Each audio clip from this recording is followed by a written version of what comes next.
हे everyone, welcome और welcome back to my channel. This is me Pragya again. आज फिर मैं आपके लिए एक हीलिंग का वीडियो लेकर आई हूँ।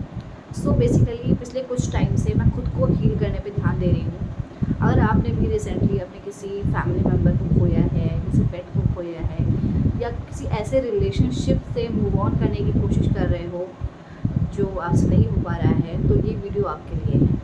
देखो, हम सब ना लाइफ में बहुत ज़्यादा ही अचीवमेंट के पीछे भागते हैं, और जब वो अचीवमेंट मिल जाती है ना, उसके बाद भी पता नहीं क्यों अंदर से खालीपन सा फील होता है। और ये बात बहुत ही ज़्यादा कॉमन हो चुकी है। जब मेरी मम्मी थी ना, वो हमेशा एक चीज़ बोलती थी कि किसी चीज़ के पीछे मत भागो, जो चीज़ तुम्हारे लिए बनी है वो तुम्हें सही टाइम आने पे मिल जाएगी। और मुझे ये बात कभी भी समझ में नहीं आती थी। मुझे लगता था कि ऐसे कैसे बैठे बैठे मुझे मिल जाएगी, मुझे हाथ पैर तो मारने पड़ेंगे। बट अब जब मैं सोचती हूँ और देखती हूँ कि सच बोल रही थी मम्मी, हर एक चीज़ भगवान के अकॉर्डिंग होती है। और जो कुछ भी हम करते हैं ना लाइफ में, वो सब लिखा हुआ है। हालांकि बहुत लोग ऐसा चीज़ मानते हैं कि सब कुछ हार्ड वर्क होता है, डेस्टिनी कुछ नहीं होती। बट पर्सनली मेरा जो बिलीव है ना, वो सिर्फ राधा रानी पे है। मैं सिर्फ राधा रानी पे मानती हूँ। मुझे लगता है कि हम लाइफ में वही चीज़ पाते हैं जो कर्म हम करके आए हैं। बट वो चीज़ भी हम पा सकते हैं जो हमारी किस्मत में नहीं लिखी है, सिर्फ एक तरीके से, और वो है राधा नाम जाप करके। तो आज मैं 5 ऐसी हैबिट्स बताने वाली हूँ जिससे आप अपनी लाइफ को, अगर बहुत ज़्यादा अस्त व्यस्त सी हो रखी है ना इस टाइम पे, उसको एक सही डायरेक्शन में ले आओगे। अब ये जब वीडियो मैं बना रही हूँ तो मैं बहुत ज़्यादा कोई तुम्हें तगड़े तगड़े ऐसे स्टेप्स नहीं बताने वाली हूँ कि ऐसा कर लोगे तो तुम्हारी लाइफ चेंज हो जाएगी, वैसा कर लोगे तो बिल्कुल भी नहीं।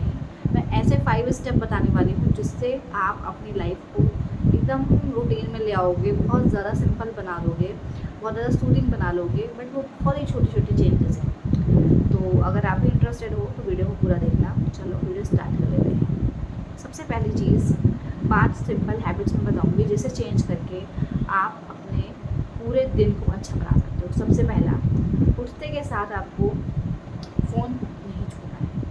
जैसा कि हमारी डेली लाइफ की ये एक आदत बन गई है कि जैसे हम सो के उठते हैं, हम सबसे पहला काम क्या करते हैं, फ़ोन उठाते हैं और फ़ोन चेक करते हैं। बट आपको ये चीज़ नहीं करनी है। सिर्फ आप एक हफ्ते करके देखो कि आप सोते सोते उठ के तुरंत फ़ोन नहीं छूओगे। 5 मिनट के बस वेट कर लो, 5 मिनट बाद चेक कर लेना, बट 5 मिनट के लिए मत करो।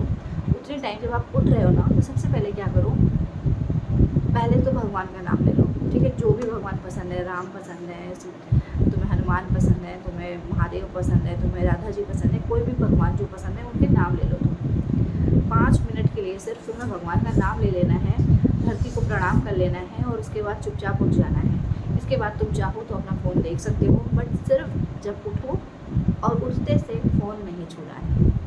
अब इसकी कई नेगेटिव चीज़ें भी हैं कि उठते से जब तुम फ़ोन छूते हो, तुम्हारा ब्रेन तुरंत फ़ोन के रील्स एंड इनमें इन्वॉल्व हो जाता है, और उससे शांत रहने का, चीज़ों को एब्जॉर्व करने का टाइम नहीं मिलता। सबसे पहला काम तुम्हें मॉर्निंग में ये करना है। दूसरे, अगर मैं काम की बात बताऊँ तुम्हें, तो बहुत ही ईजी है। तुम्हें लेनी है 5 डीप सांसें। अब वो कैसे, हम सांस तो हम देखो लेते ही लेते हैं, बट डीप जो है इनहेल एक्सहेल कैसे करना है, 5 बार आपको डीप, लाइक आप बैठ जाओ एकदम शांति से और सिर्फ अपने सांसों पे ध्यान केंद्रित कर लो, और 5 बार आपको सिर्फ सांस लेनी है गहरी गहरी। इससे क्या होगा ना, इससे आपका जो माइंड है उसमें आपको ऑक्सीजन मिलेगी डायरेक्टली, एंड आपका माइंड अच्छे से काम करना शुरू करेगा। और जब आप मॉर्निंग में ही ये चीज़ कर लोगे ना, तो आपका माइंड एक्टिव हो जाएगा। फिर पूरे दिन जो भी काम करोगे उसमें आपका ध्यान लगेगा, आपका माइंड एक्टिव रहेगा। तीसरी चीज़ आपको करनी है कि आपको, यहाँ मैंने डायरी में लिख रखा है इसलिए मैं यहाँ पे देख रही हूँ, कुछ गलत मैं समझ मैं भूल जाती हूँ इसलिए। तो तीसरी चीज़ आपको क्या करनी है कि आपको बनानी है एक डायरी। उस डायरी में आपको जर्नलिंग करनी है। अब जर्नलिंग का मतलब सबको पता है, आजकल बहुत सारे मैनिफेस्टेशन से रिलेटेड वीडियो आने लगी है, तो जर्नलिंग के बारे में तो सभी को पता है। बट अगर नहीं पता है तो मैं बता दूँ कि आपको एक डायरी बनानी है जिसमें आप 11 बार, 21 बार अच्छी अच्छी चीज़ें जो आपको मिली हैं लाइफ में, या जो आप अचीव करना चाहते हो, या अपने बारे में कुछ अच्छे थॉट्स, वो लिख सकते हो। अब मैं क्या करती हूँ, मैं पार्टिकुलरली मैं जर्नलिंग में लिखती क्या हूँ, मैं भगवान का नाम लिखती हूँ। तो मुझे वो चीज़ ज़्यादा अच्छी लगती है, जितना कि मैं और चीज़ें लिखती हूँ कि अपने बारे में, या कुछ मैं बहुत अच्छी अच्छी चीज़ें नहीं लिखना चाहती हूँ, लेकिन मैं सिर्फ भगवान का नाम लिखती हूँ और वही मेरे लिए जर्नलिंग है। तुम चाहो तो सिर्फ भगवान का नाम लिख सकते हो, और या फिर तुम चाहो तो जो तुम्हारी इच्छाएं है तुम मैनिफेस्ट करना चाहते हो, या फिर जो तुम्हारी लाइफ में अच्छी चीज़ें हैं वो चीज़ आप जर्नलिंग में नोट कर सकते हो। चौथी चीज़ तुम्हें क्या करनी है कि तुम्हें पूरे दिन में से, ठीक है, पूरे दिन में से तुमको 5 मिनट या 10 मिनट शांति से बैठना है। मैं खुद कभी कभी कंफ्यूज हो जाती हूँ जब मैं देखती हूँ कि मैं पूरा दिन फ़ोन यूज़ कर रही हूँ या पूरा दिन इतना बिजी हूँ, मैं अपने साथ 10 मिनट भी नहीं बैठ पाती, और वो दिन मेरा बहुत ही वर्स्ट बीतता है। या तो मैं रात को रोते रोते सोती हूँ, और या तो मैं उठती हूँ तो बिल्कुल भी मुझे फ्रेश फील नहीं होता। बट जब से मैंने ये सारी चीज़ें करना ट्राई किया है तो मुझे थोड़ा रिलैक्स मिला है लाइफ में। तो ये चीज़ मैं आपके साथ भी शेयर कर रही हूँ कि आपको करना क्या है। आपको सिर्फ सिंपल 10 मिनट के लिए साइलेंट होकर बैठ जाना है एकदम। चाहो तो भगवान के सामने बैठ जाओ 10 मिनट साइलेंट होके, या तुम ऐसे कहीं भी बैठ सकते हो। चाहो तो तुम पार्क में गए हो वहाँ हो जाओ, एकदम शांति से बैठ के एकदम बस कुछ तुम्हें नहीं सोचना, कुछ तुम्हें कुछ बोलना नहीं है, कोई मंत्र नहीं पढ़ना, कुछ नहीं करना, बस just sit with your self. तो 10 मिनट साइलेंटली बैठ जाओ एंड बस इतना करना है तुम्हें।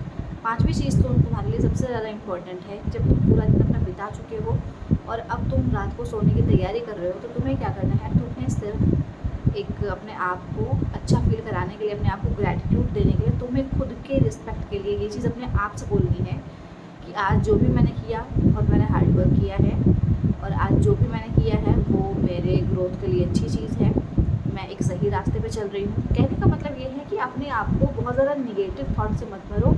रात को सोने से पहले खुद को कुछ पॉजिटिव चीज़ें बोलो, जैसे कि I did my best today, आज मैंने अपने लिए इनफ काम किया है और अच्छा काम किया है। तो पहले क्या होता था कि मैं अपने आप को बहुत बुरी बुरी चीज़ें बोलती थी कि यार आज तो पूरा दिन मैंने कुछ किया ही नहीं है, जबकि मैं बहुत काम करती थी। और एज अ फीमेल मुझे ऐसा लगता है कि फीमेल्स ना कहीं अपने आप को इस तरीके से देखती हैं कि अगर उन्होंने ज़रा सा भी किसी दिन से कम काम किया है ना, तो उन्हें लगता है कि यार आज तो मैंने कुछ किया ही नहीं है। तो इस वजह से मुझे काफ़ी टाइम तक यही लगता था कि मैंने कुछ किया नहीं है, मैंने कुछ किया नहीं है। बट अगर देखा जाए तो मैं बहुत ज़्यादा काम कर लेती थी, बट मेरा माइंड इस चीज़ को एक्सेप्ट नहीं करता था। तो जब आप अपने आप से ही बात करोगे, जब आप अपने आप को ऐसी चीज़ें बोलोगे, पॉजिटिव चीज़ें, तो आपका माइंड उस चीज़ को एक्सेप्ट करेगा और वो आपको अंदर से इंकरेज करेगा। जितने भी लोग जो डिप्रेस्ड होते हैं, जिनको एंजाइटी इश्यूज़ होते हैं, सबसे जो कॉमन चीज़ होती है वो ये होती है कि वो नेगेटिव सेल्फ टॉक बहुत करते हैं। तो इसलिए अगर आप भी अपने आप से बहुत ज़्यादा नेगेटिव चीज़ें बोल रहे हो ना, तो प्लीज़ से अभी बंद कर दो, और ये जो 5 चीज़ें मैंने बताई हैं इनको अपनी लाइफ में फॉलो करो। एक भी रुपये तुम्हारा नहीं लगने वाला इस चीज़ को करने में, एक भी तुम्हें कुछ वीडियो देखने की ज़रूरत नहीं है। ऐसी चीज़ मैंने कोई भी नहीं बताई जो तुम कर ना पाओ या तुम समझ ना पाए हो, सब बहुत ही ईजी है। तो एक बार इस 5 चीज़ों को, 5 रिचुअल्स को अपनी लाइफ में लेके आओ। मैं जानती हूँ कि मेरा वीडियो बहुत ज़्यादा एस्थेटिक नहीं लग रहा होगा इस टाइम पे, क्योंकि मैं सिंपल हूँ और मैं सिंपल ही वीडियो बनाने पे ध्यान दे रही हूँ अभी। तो बस मैं इतना चाहती हूँ कि जैसे मैं खुद को हील कर रही हूँ, साथ साथ मैं तुम्हें भी हील कर सकूँ। किसी को भी खोना, अपने पेरेंट्स को खोना, अपने किसी रिलेशन को खोना यार ईजी नहीं होता है, और फिर से उस चीज़ को खोने के बाद से फिर से एक नई लाइफ को डेवलप करना, फिर से वही ग्रोथ पाना बहुत ज़्यादा टफ होता है।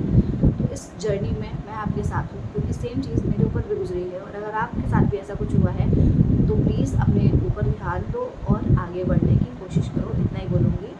मिलती हूँ नेक्स्ट वीडियो में एक और हीलिंग सेशन के साथ। तब तक के लिए अपने